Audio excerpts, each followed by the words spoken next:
back. I can't be the only person every time I hear that song, whether it's a Sunday night or a rewatch on a regular day.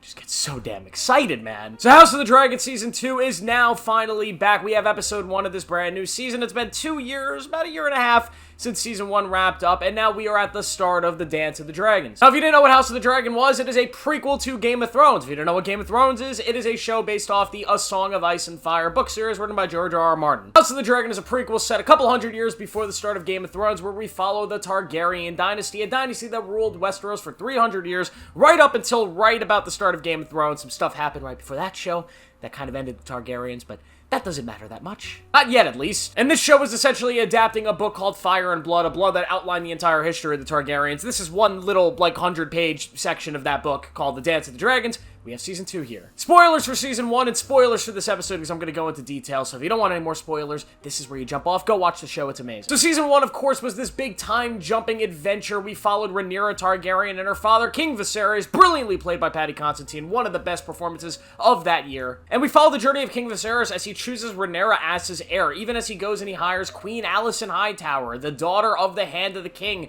the Hightower family, who are the Greens, this kind of evil side crew. And he gets sons from her. He refuses to make those sons the heir. He names Rhaenyra the heir, although Westeros has never had a woman leader. So, of course, at the end of Season 1, when Paddy Considine's King Viserys dies, what happens? Well, the Hand and the Queen name their king. They name Aegon II, this douchebag, to be the brand new king, and Queen Rhaenyra, who's on Dragonstone away from the capital, names herself queen. And now we have a war brewing. And goddamn, the Dance of the Dragons is exciting. The Dance of the Dragons is so exciting. It's one of the coolest parts of Westerosi kind of lore and history. There's so much good shit that this show is going to be able to cover. So what do we get in this episode? We get blood and cheese. Now, what is blood and cheese, might you ask? Well, it's a big section of that little story, that Dance of the Dragons story, that ends up being one of the most darkest chapters of Westeros, A Song of Ice and Fire history. We get to see it play out in this episode. But before that, we get a really good episode that just kind of outlines the state of the world. This weird calm before the storm, this calm before war. All of these sides on both ends of the spectrum, all of these characters, they know there is about to be a brutal, dark, fiery war fought with dragons, swords, everything you know about. It's going to kill thousands, maybe even millions of people, and they know it's coming, yet there's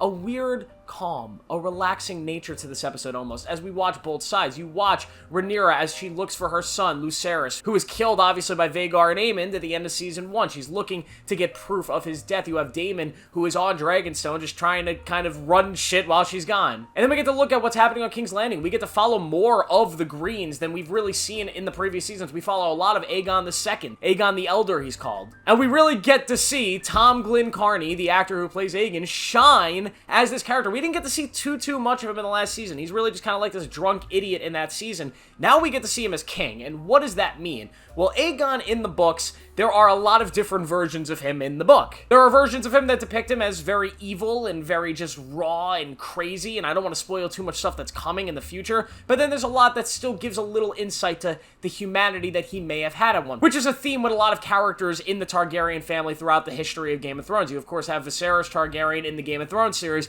this guy who is an absolute douchebag to Daenerys. He sells her, into the Dothraki to be a slave to them, essentially, a slave wife. He is just not a good person, but then there was evidence in the book and evidence in the show that relates that when he was a kid, he was a very warm, loving guy. Daenerys, if you want to believe the end of Game of Thrones, was a very nice chick, and then she burned down King's Landing. So there's kind of like the cycle with Targaryen. And with Aegon here, we're seeing this kind of warmer side to him, where it would be very easy for the showrunners and the writers here to just make Aegon Joffrey, to just make him this cruel, brutal, conniving prick that is so easy to hate. But instead what they've done is they've kind of created this character who has this urge to be accepted and this urge to be liked in a way. He never really wanted to be king, and we saw that in the previous season, where he was just like, why are you making me king? Give it to Rhaenyra. Why am I going to go against my sister? That's stupid. And then they make him king, and he realizes he's being loved by all these people, and he's like, fuck it, this is pretty cool. And you kind of see that in this episode. He's kind of got like this shield of God mode around him. He just feels like this untouchable force, but he's not like an evil douchebag. He's got a kid, and he's fun with the kid. He likes the kid. He has Tywin Lannister. He wants him to give him a pony ride, and it's kind of fun. And Tom Glyn Carney just really encapsulates his character in a really fun way. The character is so much more interesting than at any point in the previous season. There's a great scene where he's sitting on the Iron Throne, and he's, he's talking to some of the common folks that have different things they want to ask him. One of the guys is like, hey, you took my sheep, can I have my sheep back? And Aegon's like, sure, have your sheep back. Go ahead, I'll make you completely whole, that's dope. Yeah, have your sheep, I want you to like me. And then Otto Hightower's like, you're a fucking moron. Like, it's just a great scene, because it's like, Aegon, you know, I kind of expected them to go the Joffrey route of just having him be this crazy douchebag and having Aemon be this psychotic serial killer to really just outline that the Greens are the bad guys, but instead they're making an effort to more contrast some of the stuff that's going to happen later in the show and kind of give the audience both sides of the coin to not just be like, well, the Reds are great, they're awesome, and they are obviously in the right here, and the Greens are evil. It's more complex than that, which I'm happy they went that way, because in the books it is more complex. It's not as straightforward. Can we talk about Cregan Stark, though? This show and this episode opened on the North. We get the theme of the Starks. It's playing in the background, and we glide all the way up to the Night's Watch as Cregan Stark, Lord of Winterfell in this timeline, is with Prince Jacaerys as he shows him the top of the wall, and they're talking, and they're kind of going through this alliance that the Starks and Rhaenyra's form that becomes a very important aspect of the dance. And Cregan Stark, I don't want to give anything away, but this is like the greatest character in the history of Westeros. He's fucking awesome. Just get ready. And you see it in this scene where he's essentially like, I don't give a shit about your war.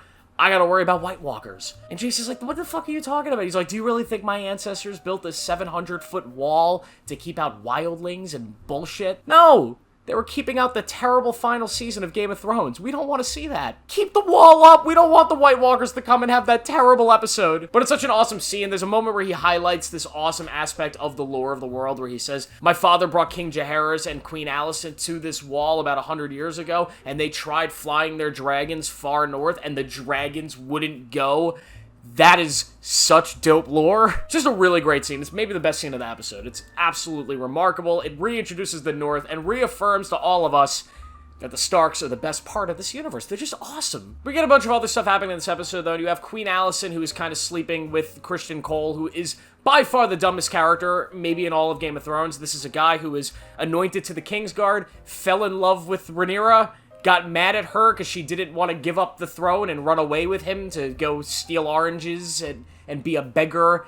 And it's just stupid, right? So now that he's mad at her, he wants to kill her, and he's taking sides with the queen, who's also just sleeping with him on the side. He's just her side thing. It's dumb. He's a really dumb character. Maybe the one fumble of the show. I just don't think they've done a good enough job with Kristen Cole. I think he's a very stupid character. You get a great scene later in the show, though, when Jace returns to Dragonstone and he meets with his mother, and I think the actor that plays Jace does an incredible job in that scene, kind of displaying the emotions of, I lost a brother, and now I'm seeing my mom for the first time. What a powerful scene. I think everybody involved did a very, very good job in that moment. And then we lead up to Blood and Cheese. So how do we get the Blood and Cheese? Well, in the books, we don't really know. In the books, we just know that Lucerys Velaryon died, and Rhaenyra was pissed, so they sent assassins to King's Landing to kill King Aegon's kids, right? That's all we really know in the books. We don't really get the details. Well, here, we get the details. Queen Rhaenyra tells Daemon Targaryen, hey, I want Aemon Targaryen dead. He's a douchebag. I don't think anybody would miss him.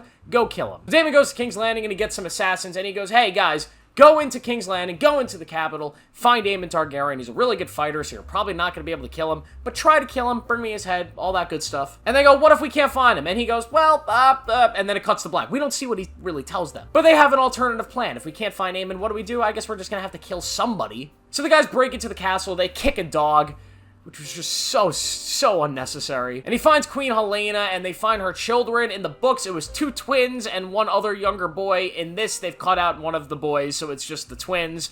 And they ask her, hey, which one's the boy? We're gonna kill the boy. And she goes, it's that one. And they go, we don't believe you. And the other guy says, no, she's telling the truth. She's in shock. And then they go and they kill the boy, which is pretty gruesome. You hear a lot of it. The sound design here carries the weight of the moment.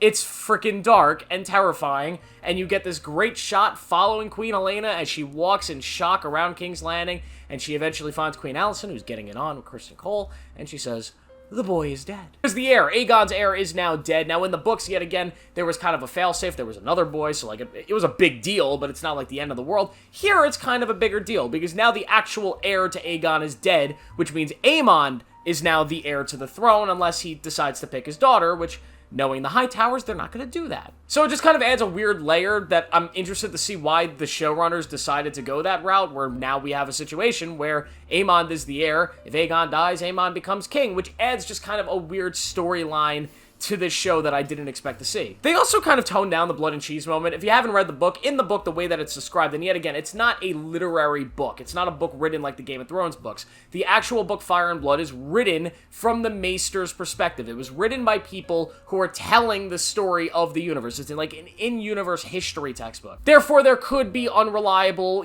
narrators. There could be unreliable perspectives in that book. Therefore, the show can get away with some of this stuff. And one of the things is blood and cheese in the books. They take 3 kids and they tell Queen Helena, pick a kid. Pick a son. We're going to kill the son that you pick. She ends up picking the younger son because she thinks the son is too young to understand what's going on. Therefore, it'll be less cruel. And the guys instead kill the older son because the younger son will now have to grow up knowing that his mother chose him to die. Fucked up. It's a lot more fucked up than what happened in the show. But I can understand why they maybe did not want to take that step. But yet again, this is the same show that took the step of displaying a pregnant woman getting stabbed in the stomach dozens of times. I don't know. Either way, the moment worked. I still think the moment does what it needs to do for the overall story of the Dance of the Dragons. It does something a little bit different to add a little spice of unpredictableness that we don't really know where the story's going, particularly when it comes to Aemon being the heir now. But it's definitely kind of this last catalyst to really spark the war, because now you're going to have Aegon, who was kind of this guy, not really taking it seriously, just kind of blowing it all off, to now his son is dead, now he's pissed. Now somebody's getting fucked up. And Rhaenyra's gonna be mad because I'm sure she didn't really want that to happen, but she's still like, they're on my throne. We're gonna have to take the throne. We're gonna get big battles. We're gonna get big warring. I expect the next couple episodes to be absolutely crazy, building into what I expect to be a latter half of the season that really starts the war, and then season 3, which is gonna be the full dance, I'm assuming. But so much good shit. This premiere was incredible. This is maybe the best show on TV. It's really, really amazing. We have to see how the rest of the season goes. But this is just the best Game of Thrones has been in like 8 or 9 years. And it's just remarkable. And if the rumors are true that George R.R. Martin might actually be releasing The Winds of Winter at some point too, like he might have actually finished it. There's like little flakes of rumors around, little flakes of evidence pointing to that he might be getting prepared to release it. This might be a good year for Game of Thrones, people. The show's amazing. It's a 5 out of 5 first episode, not that the rating matters. I'm going to be making a video on every episode going forward, so if you want to see those, make sure to like, subscribe, turn on notifications, and I will be here every Monday. I know this is coming out on a Tuesday, but every Monday will be a House of the Dragon video until the season is wrapped up, and then I'll have a full review for the whole season at the end of it. Thank you guys for watching. Please make sure to like yet again, and I will see you guys in the next one.